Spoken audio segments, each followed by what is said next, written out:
New Zealanders were treated to a spectacular total lunar spectacle overnight as the blood supermoon rose into the night sky. Weather conditions were good with clear skies across much of the country, and for the first time in nearly 40 years, New Zealanders saw the astronomical phenomenon of blood supermoon, where a total lunar eclipse happens at the same time as a supermoon. What is a blood supermoon?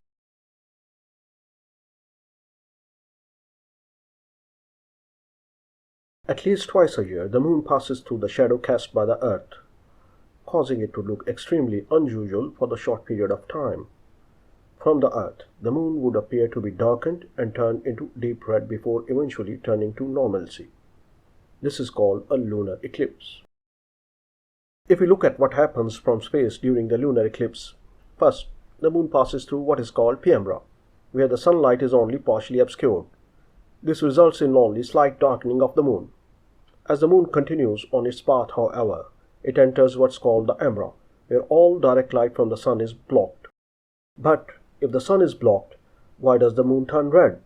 When light from the sun goes by the side of the Earth, it passes through long and thick layer of Earth's atmosphere. The gaseous layers filters and refracts shorter wavelengths of sunlight, like green to violet wavelengths are scattered by the atmosphere. So by the time the light finishes its trip to the moon, more of the longer wavelengths like the red are left over. On the Earth, the same thing happens during sunset, as the ground we stand on gradually passes on to night. As the eclipse ends, the moon reaches the penumbra, brightening and resuming its original cycle. Overall, the whole process lasts from a few minutes to few hours. Although not a scientifically recognized term, the reddish total lunar eclipse is called a blood supermoon. Blood supermoon in New Zealand. Interested Kiwis across the country spent much of the night gazing into the stars to catch a glimpse of the event between about 11 past 11 p.m. and 25 past 11 p.m., when the moon appeared rusty red in color and slightly larger than usual. The incredible thing was not just the moon, but the whole night sky, the stars. As the moon got darker, more and more stars were visible.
By 11:30 p.m., a sliver of the light remained on one side of the moon, while the rest of it had an orange glow.